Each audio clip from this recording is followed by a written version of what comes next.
Hi beauties! It's summer in sunny New York, and since I'm from Brisbane, which is about 85% summer all year round, I thought this video will be great use for even those who are in humid countries, and especially if you're traveling to those places, you will experience sunburnt. And according to statistics online, apparently 1 in 3 adults have gotten sunburned in last year.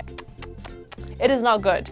So today I'm going to share with you the importance of sun protection and also how to protect your skin and treat sunburns. So first, let's talk about the sun and how you get sunburnt. The sun emits these rays which contain UV rays, UVA, UVB, and UVC. I have already made a video about that called How to Lighten Dark Spots and Brighten Your Skin, which I will link for you right here. Basically, in short, UVA stands for aggressive, which is one of the most that penetrates into the deepest part of your skin, and it is the one that actually causes the most damage. UVB is for burn, and that usually affects the surface layer of your skin and usually plays the biggest role in getting skin cancer, but also it changes the color of your skin. UVC is the shortest ray of them all, and although a lot of the ozone layer absorbs UVC, it is actually one of the most dangerous ones. In Australia, we have this massive hole in the ozone layer, so everyone needs to have triple block sun protection, which means it protects you from UVA, UVB, and UVC. Well, like I always say, prevention is better than cure. Always remember to slip, slop, slap. It is actually an Aussie term for all teachers that would tell us when we were kids to slip on a white shirt or cover up, slop on a hat, and then slap on sunscreen. I would probably go slap, slip, slop because you will want to put sunscreen on first before putting on clothes and then putting the hat on last. I'll probably add sunglasses as well because I think protecting your eyes is very important. Back to the topic. Sunburns occurs mostly when you don't wear sunblock or sunscreen, or the protection is either worn off either by water, sweat, or just general evaporation.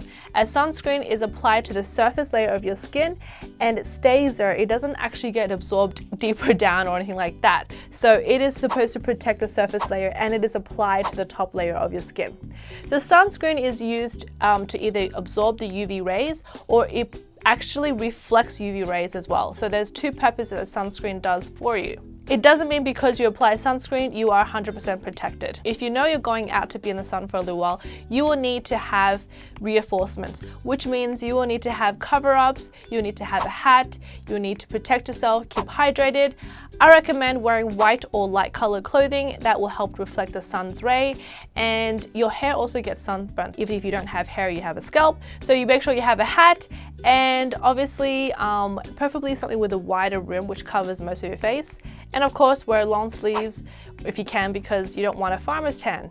Sunburn happens in 3 stages. When you're in the sun, you feel the heat, you feel hot, and then very quickly this burning sensation on your skin, and then you feel like swollen, bloated, like red, and then after a few days you might feel the tightening, and it also might cause severe bubbling after a few days, and then it goes on to the healing stage where you start to peel off and there's smooth skin underneath, but it's like nice and raw, and then later on you go through basically the patchy and spotty parts of your skin, and a lot of times the new skin that comes out will be actually darker or patchy. Blisters can occur 6 to 24 hours after UV exposure, and when blistering occurs, that's when the cells on the underlying dermis dies. It's pretty much like a 2nd-degree burn. Peeling occurs when the cells die and is replaced by new cells underneath. The normal cell turnover happens in 28 days, but when you get sunburn, this cycle is accelerated and you pretty much shed like a reptile. This molting stage can last up to days, which is great because the longer you suffer, the longer you're reminded of how you should never ever walk out the sun with no protection.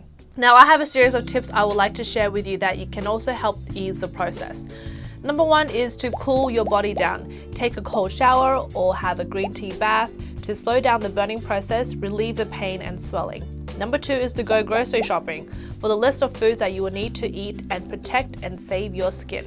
Number 3 is moisturize and don't do it again. Use moisturizers with aloe vera and or vitamin E, and always apply sunscreen or sunblock before you leave the house. Now, to aid in the healing process, there are 5 foods and tips that you should know. Number 1 is eating blueberries. It contains the highest concentration of polyphenols, which are essential in not only protecting your skin against UV radiation, it also boosts skin cellular regeneration. Number 2 is potatoes and or sweet potatoes. I mean, I love potatoes, but although I don't recommend eating a lot of it, especially if you're trying to watch a figure. However, cutting thin slices of raw potato and applying it directly onto the sunburn areas can not only ease the pain, but the starchiness of the potato seems to brighten the skin, so it would be a good treatment to prevent discoloration. If it was for consuming, I would recommend eating the sweet potatoes instead, as it's known as the edible sunscreen. Why? Because it contains all the nutrients to help protect your skin and reduce the effects of sunburns, very similar to number 3, tomatoes. Tomatoes or fresh tomato juice, not only does it contain lycopene, carotenoid, it also is full of antioxidants. By drinking a glass of tomato juice a day, you can prevent yourself from getting sunburnt. But more so, it slows down the cellular damage from free radicals and the production of melanin, which are sunspots and discoloration on the skin. Number 4 is kiwi. Kiwi will not only help prevent but treat heat stroke. Kiwi also contains flavonoids and other phytonutrients that is responsible for protecting your DNA and protecting your skin from UV radiation. Number 5, last but not least, is green tea. It's super high in antioxidants. Not only should you be consuming green tea, soak your body in green tea bath. The antioxidants in the green tea will assist in the skin repairing process. You can also use the tea bags and place it in a clean plastic bag, put it in your fridge for about 4 hours, and then you can take them out to apply it directly onto the affected areas. Alright, so I hope that was helpful. If you have any questions, leave your comments below. And if you like this kind of videos, give this video a thumbs up. Remember to subscribe for more, and I will see you in my next video. Bye!